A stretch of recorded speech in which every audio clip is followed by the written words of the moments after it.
Bardella joins us with whether or not Mr. Biden has a good week or a bad week. You can make the case for both, right?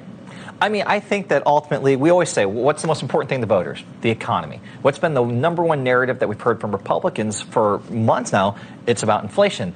The fact that the news on the economy and inflation was good tells me that Biden had a good week, because that's the thing that voters are going to care the most about in the long run. Fair enough. His approval numbers on the economy are still terrible, and the one number, inflation, doesn't exactly indicate how most of America feels about inflation. For a second, if we step back and forget about the general election, are there a lot of Democrats, especially even in Washington, who are sitting around saying, oh boy, I can't wait for a second term of Joe Biden? I think there are a lot of voters in general, Republicans and Democrats, who look at the options right now and think, is this as good as it's going to get? Right, yeah. I mean, I think that's fair, really, for all sides of this.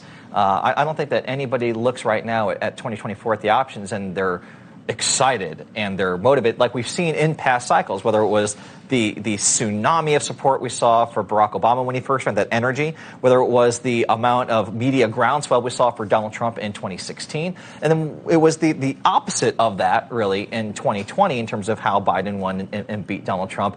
This seems different. The energy around this election coming up seems very different than what we've had in the last 2 or 3 elections. Yeah, it reminds me of the Arabic saying, I have 2 choices, both of which are bitter, if this sort of comes to pass in the way we think it does.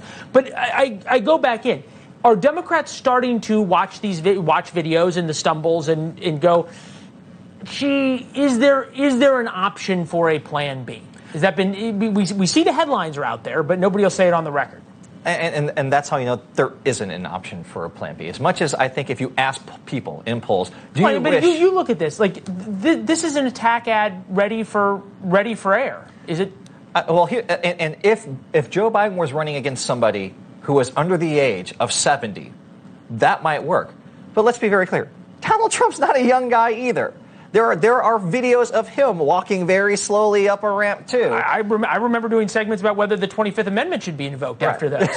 So it's like, again, if you're running against a younger candidate, which is possible. For Republicans running against Donald Trump, to me, the message I'm not hearing enough is the generational change argument. That would be a very powerful contrast against Joe Biden.